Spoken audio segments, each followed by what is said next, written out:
Species experiencing unstoppable growth.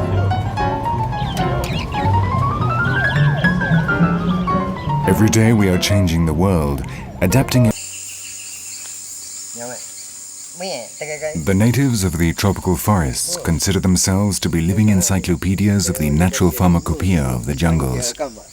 They know the secrets of thousands of species, but as they do not have writing in which to pass on their knowledge, it is transmitted orally from generation to generation. But when the jungles are cut down, the natives disappear with them, and the ancestral information of the remedies of the jungle is lost forever.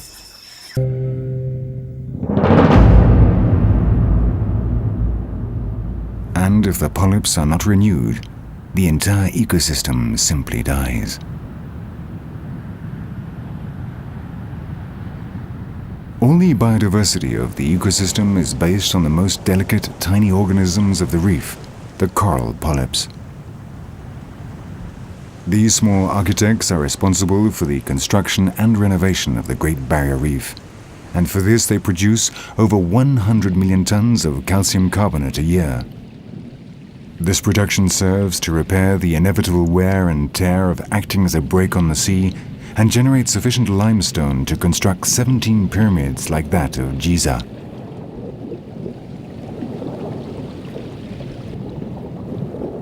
But in order for the polyps to construct their fabulous calcareous armor plating, they need the zooxanthellae, single-cell algae that live inside them and thanks to which they are able to feed.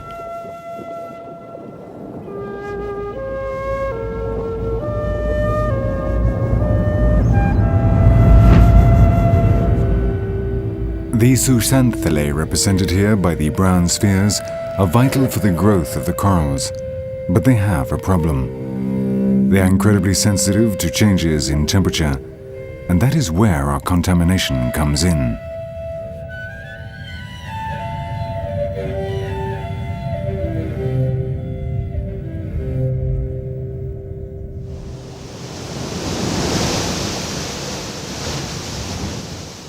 The global warming of the atmosphere caused by contaminating gases is heating up the water of the seas.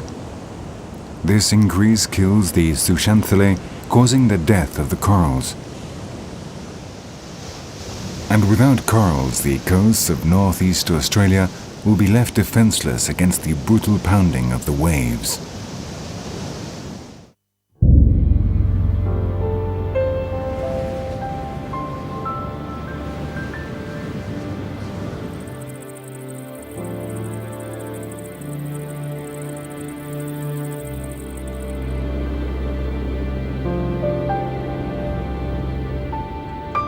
We are changing the climate of the planet.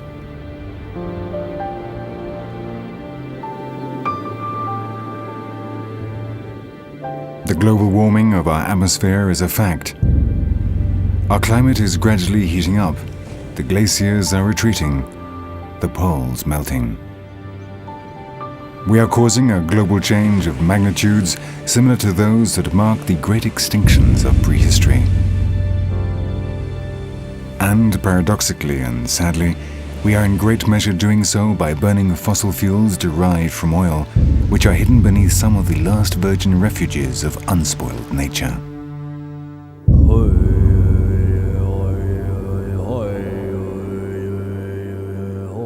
In a world in which man has taken over most of the land, Alaska is one of the few remaining refuges for wildlife. An extreme climate marked by very low temperatures and 6 months of perpetual night makes the territories of the north a forbidden place for the majority of human settlements. And until now, this has been the life insurance of hundreds of animal species that live in a fragile, rich balance during the months of spring and summer, in which the climate of Alaska declares a truce.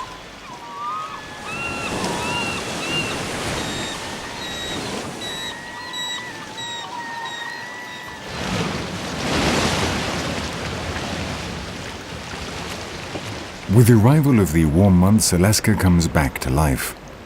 All the species must take advantage of the days free of snow and ice to regain energy, reproduce, and accumulate reserves for the following Arctic winter.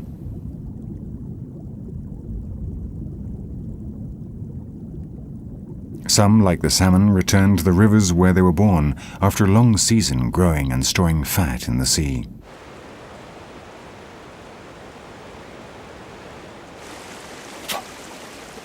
Others, like the grizzly bears, come out of their dens where they have spent the winter in a state of lethargic hibernation and take advantage of the reserves of the salmon to satisfy their hunger of months.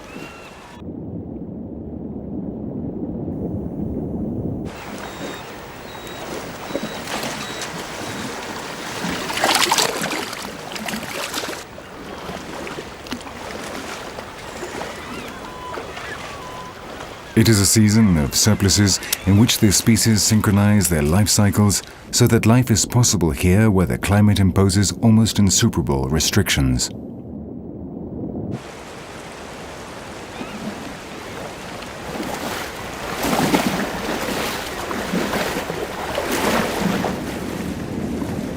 And once again, the fragile network of interspecies dependencies makes the miracle of life possible.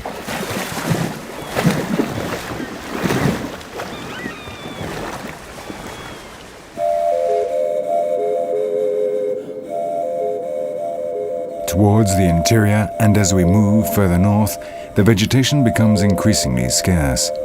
The tundra gradually gives way to the taiga, vast extensions covered in sparse vegetation, adapted to a soil permanently frozen beneath the surface.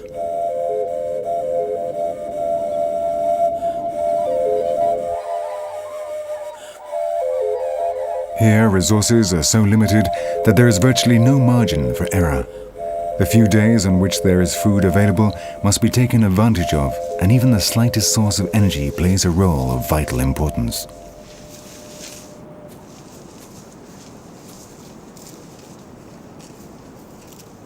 And that is what makes Alaska, like all the lands of the Arctic region, an extremely fragile place, where all these species live at the very edge of the impossible, adjusting their lives and adapting their biologies so that they complement each other.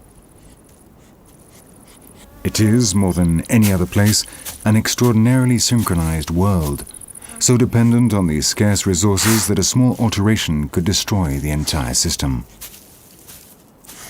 But that would not be too worrying if it were not for the fact that underneath this apparently poor land, there lies huge reserves of oil.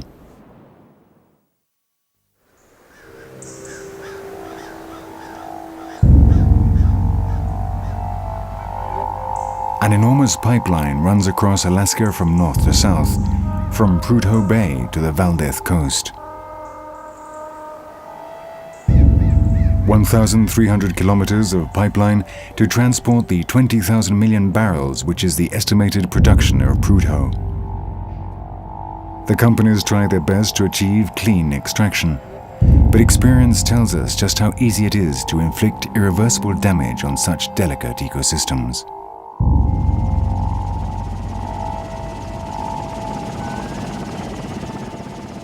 The Exxon Valdez catastrophe was a warning from which the Alaskan coast has still not recovered.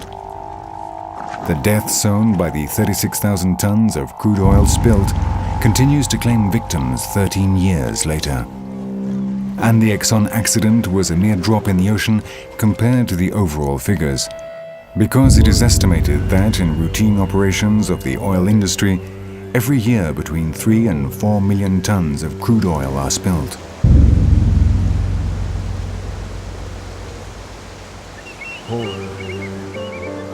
Until now, the extreme temperatures of Alaska have meant that extracting the oil that lies hidden in the ground has not been profitable.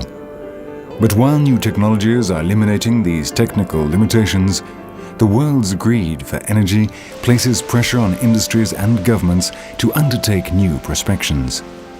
And in Alaska, one of the last virgin refuges of Arctic flora and fauna, the day is fast approaching on which the petrol companies will destroy its fragile, vital balance forever.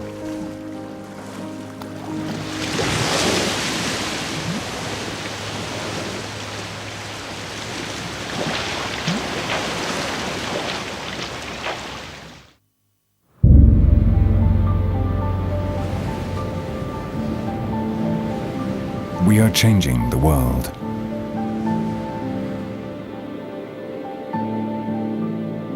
We are altering ecosystems, changing landscapes, wiping out species at a speed 10,000 times greater than that required by nature to make new creatures appear. Man is the new vector of change as meteorites and continental drift were in the past. And in this global process, we are all contributing to the change.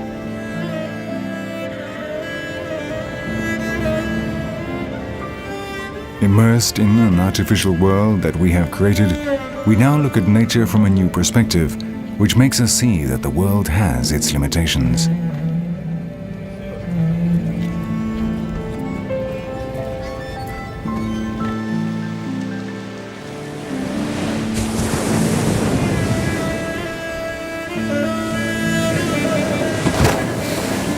In response, our more advanced societies, with the best will in the world, promote initiatives to protect and conserve the last remnants of virgin nature. But playing at being gods shows just how complex the network of life is, and how complicated it is to move even a single piece of the intricate natural equilibrium. The Valdez Peninsula on the east coast of Patagonia in Argentina was once a center of the whaling industry. For decades, the harpoon ships devastated populations of the southern right whale until they were on the very edge of extinction. And then our species took a step back and remedied its mistake.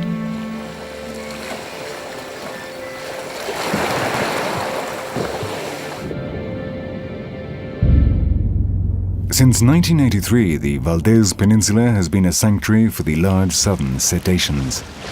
Here, the large right whales rest and reproduce, and their numbers have gradually risen.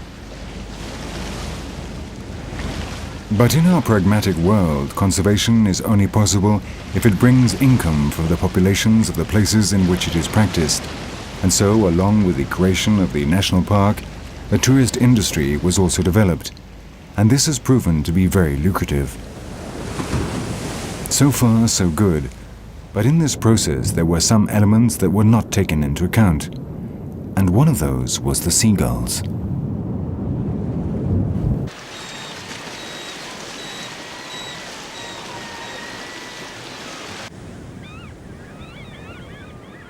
Seagulls and some other marine birds, such as the skuas and petrels, are great opportunists.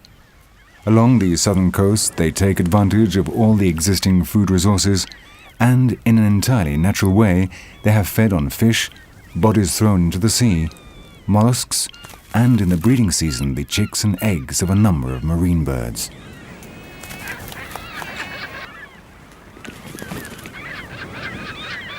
These resources were limited, and this in turn limited the populations of these opportunists of the sea, until tourism arrived in Valdez.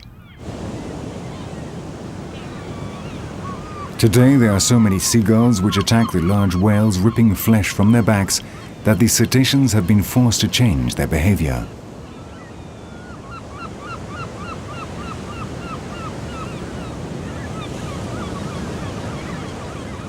The growing numbers of tourists led to immediate growth in the towns and villages adjacent to Valdez. The hotels, inns, restaurants, and craft shops multiplied, but no one controlled the waste produced by them, and large waste dumps grew alongside the new settlements. These waste dumps became an inexhaustible source of food for seagulls and skuas, and their populations grew alarmingly. And today, paradoxically, the seagulls have become the greatest danger for the protected whales of the Valdez Peninsula, forcing man to seek new solutions.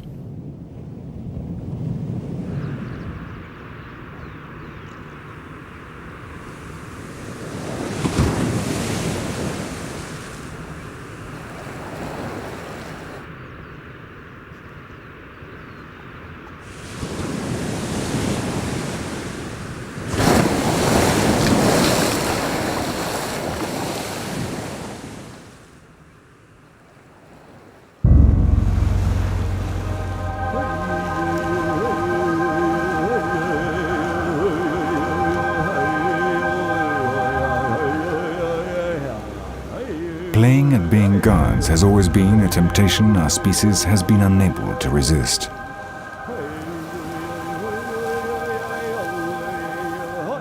We use, change and upset the natural balances at will, and in time, when we want to correct our errors, we realize just how complex the natural balance we have altered is.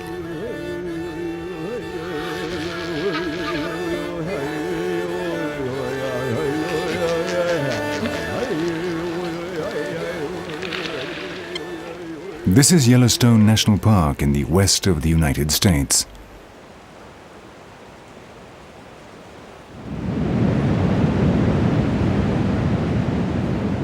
Today, Yellowstone is a sanctuary for wildlife where the animals live in freedom, multiplying their populations away from the growing development of the greatest world superpower in an apparently unchanging ideal balance. But nothing could be further from the truth.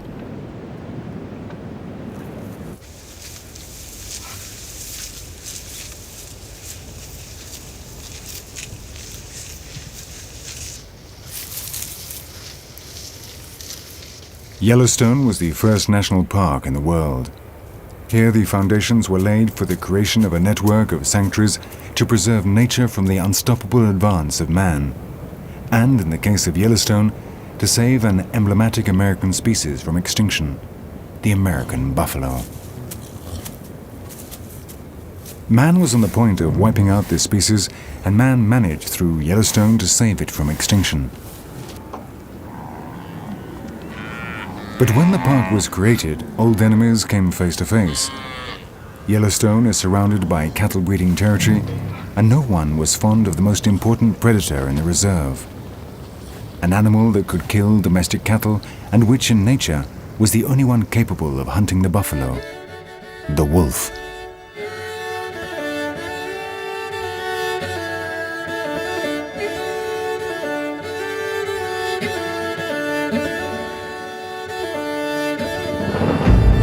Despite its new status as a national park, during the first decades after its creation, the wardens of Yellowstone persecuted and decimated the wolves. And playing at being guards, in order to save one species, they wiped out another one inside the protected area.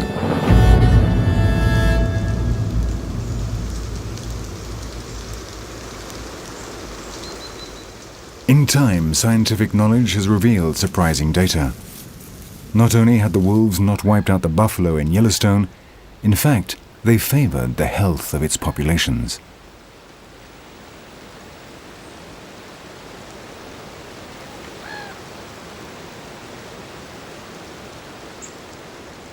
With the disappearance of the wolf, coyotes proliferated within the park, assuming the role of the main predator. But the coyotes were able to do very little to control the populations of large herbivores. And plucking up its courage in an exemplary manner, the U.S. Fish and Wildlife Service undertook the difficult task of remedying its mistake.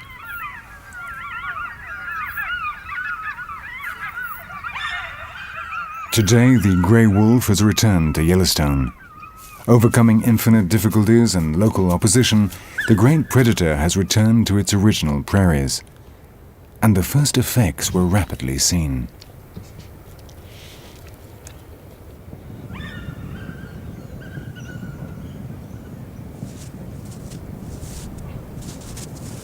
The populations of buffaloes, American elk, and mule deer are recovering their genetic vigor. The coyotes, whose numbers threaten different local species of birds and rodents, have returned to their original populations. And the ecosystem, altered so many times by man, has returned to something more like its original balance.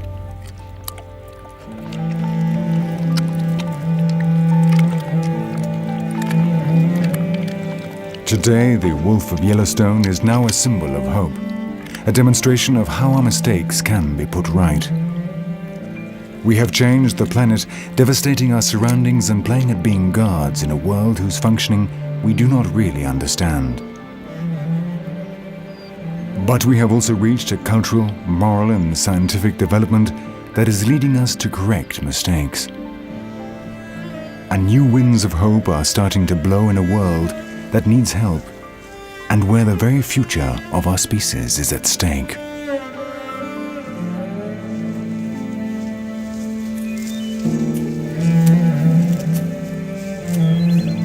Hey,